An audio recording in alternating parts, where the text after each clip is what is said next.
बोधन municipal office में आज जिला कलेक्टर टी विनय कृष्णा रेड्डी, सब कलेक्टर विकास महातो, म्यूनसिपल कमिश्नर जादव कृष्णा, तहसीलदार पी विठल ने इंदिरा हाउसिंग स्कीम, सब्सिडी मुहिम और साफ सफाई के इंतजाम पर एक आला सतही जायजा इजलास मुनक्किद किया। इस इजलास में वार्ड ऑफिसर्स, म्यूनसिपल स्टाफ और दीगर मुताल्लिका ओहदेदार भी शरीक हुए। बादशाह कलेक्टर ने बराह रास्त वार्ड नंबर 1 का दौरा किया और इंदिरा स्कीम के इस्तेफादा कुनिंदगान से मुलाकात की और उनके मसाइल सुने और काम के मेयार का मुशाहिदा किया।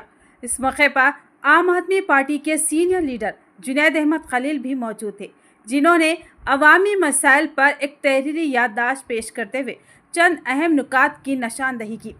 उन्होंने रकासपेट जामा मस्जिद चौराहे पर वाक़े खस्ता हाल कलवट की मरम्मत में ताख़ीर पर तशवीश का इजहार किया।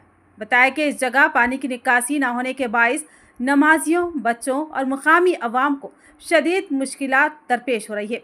जुनैद अहमद खलील ने बताया कि इस मंसूबे का टेंडर और वर्क ऑर्डर पहले ही जारी हो चुका है, लेकिन कॉन्ट्रैक्टर की लापरवाही के बायस काम शुरू नहीं हुआ। उन्होंने सवाल उठाया कि बगैर वर्क ऑर्डर और टेंडर के दीगर वार्ड्स में काम जारी है, तो फिर यहाँ कानूनी तरीके से मंजूरी के बावजूद ताख़ीर क्यों। इसके अलावा उन्होंने राशन कार्ड्स की फराहमी, इंदिरा स्कीम में शफाफियत और दीगर तरक्याती कामों को जल्द से जल्द मुकम्मल करने का भी मुतालबा किया।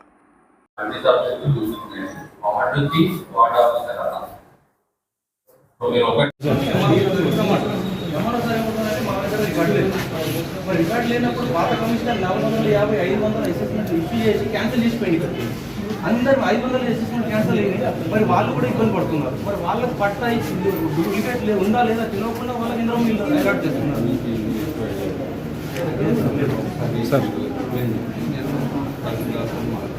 మీరు అది రికార్డ్ సరే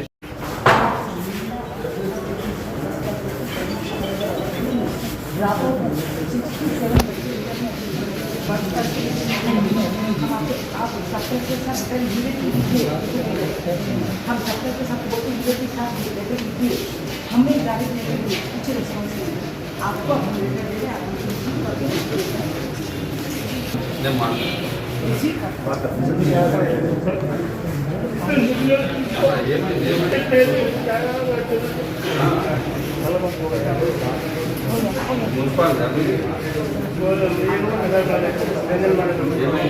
मैं जुनैद अहमद खलील, आम आदमी पार्टी सीनियर लीडर। आज डिस्ट्रिक्ट कलेक्टर साहब का म्यूनसिपालिटी को दौरा हुआ। इस मौके से मैंने उनके सामने बोधन के कुछ अहम मुद्दे रखे, जिनके अंदर सबसे पहले उनको मैंने ये कहा कि रक्कासपेट जामे मस्जिद के पास जो कलवट है, वो कलवट का पानी छोटी सी बारिश से भी ओवरफुल हो जा रहा, उसको टेंडर हो गया। वर्क ऑर्डर दे देने के बावजूद भी कॉन्ट्रैक्टर साहब वहाँ काम शुरू नहीं कर रहे। वो काम शुरू नहीं करने की वजह से ये बारिश में वहाँ के मुसल्लियों को, वहाँ के रास्ते पे जाने वाले लोगों को, राहगीरों को, सबको तकलीफ हो रही।